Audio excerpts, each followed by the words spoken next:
What's up, everybody? I got my Rippazine in the mail yesterday, along with Yaira, and we'll be doing a Yaira review tomorrow.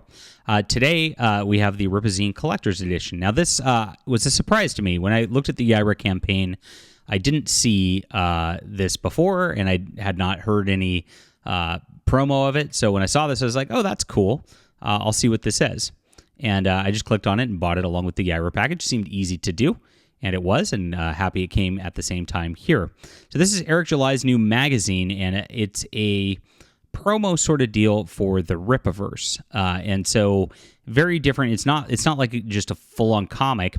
And it reminds me of a couple of things, which I'll get into in just a moment. If you're new to the channel, my name's John Delarose. Thank you for being here. I am a professional comic writer. I would love for you to check out everything we got.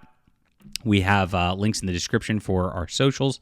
Subscribe to the channel, and please go to the web store and check out our comic books if you enjoy my thoughts on comics. Thank you for being here. So this is a pretty thick book, and it's got a slick foil cover. And the foil, you can't see there. You can kind of see it with the lighting here on my camera, but it looks awesome in person. And so I got this open. You open it up, you get a message from the editor, much like you'd get in a Wizard magazine back in the day.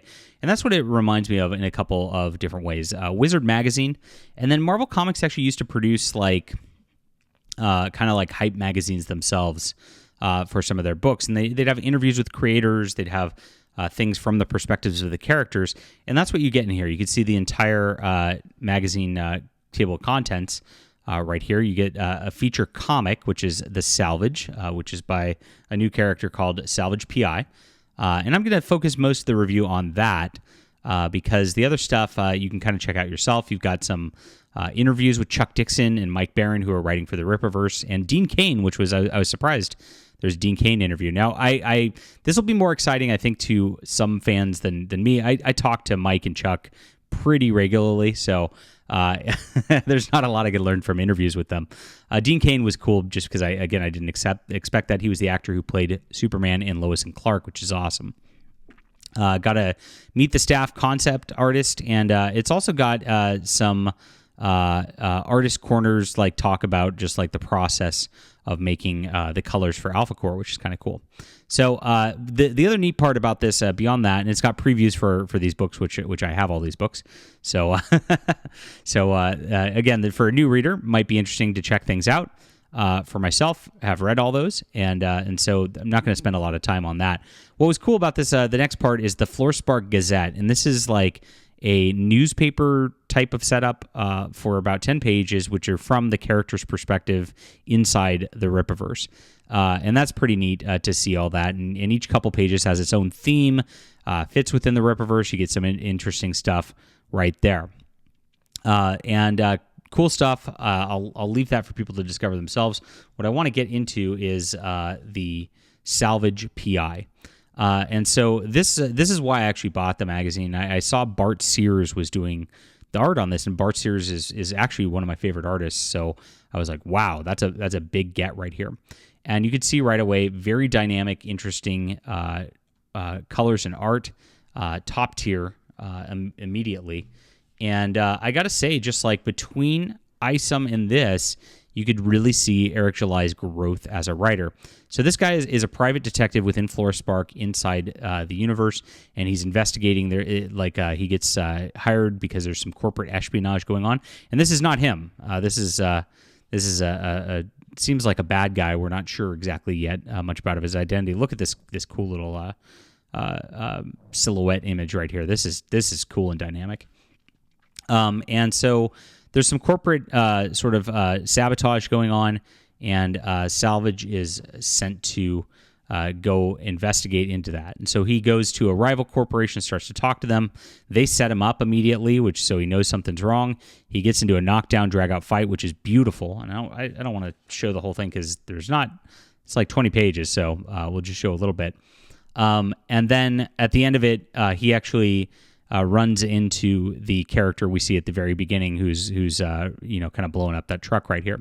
Now, what's interesting about the PI is actually goes into some of the world building in this. which there's PI licenses which are granted. They're kind of like bounty hunter licenses here in this world. And those licenses grant him actually, like, if he kills somebody in the course of an investigation, he's kind of actually cleared.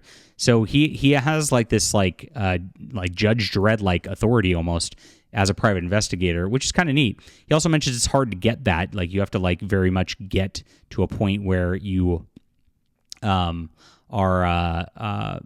like vetted, and there's only 3 people who have it. And to me that reminds me, like, I'm in California, so it's a communist state here. It's very much like that to get a conceal and carry permit here in California, where I think there are only like 5 or 10 people in my entire county that are actually allowed to have one. So it did remind me of that as a real world sort of example going into something that's different. Now he's going to be running up against what looks like a superpowered being at the end of this, and it's obviously a serial that's meant to contain maybe in the next Rippazine or whatnot as well.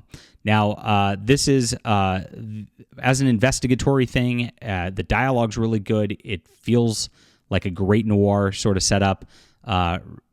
Character reminds me of The Shadow in a lot of ways, and this felt really, really good. To me, this is the best thing I've seen from the Rippaverse so far. This is an absolute 10 out of 10 comic, and I really can't wait to see the next installment of this. I actually messaged Eirc yesterday when I saw this, and I said, dude, make a full length out of this, because it is awesome, and I absolutely loved it. So thrilled by that. This is a good thing. As far as the Rippazine, like I said, like for me, like, because I know the creators and I talk to them pretty regularly, a lot of those interviews are not going to hit as hard as if I was like some random fan just tuning into this sort of stuff. But it is cool content, and it's nice that there is a little comic in there also. And I hope that does become its own thing. All right, leave a comment down below with what you think about this. Hit the like and subscribe button. We'll be back soon.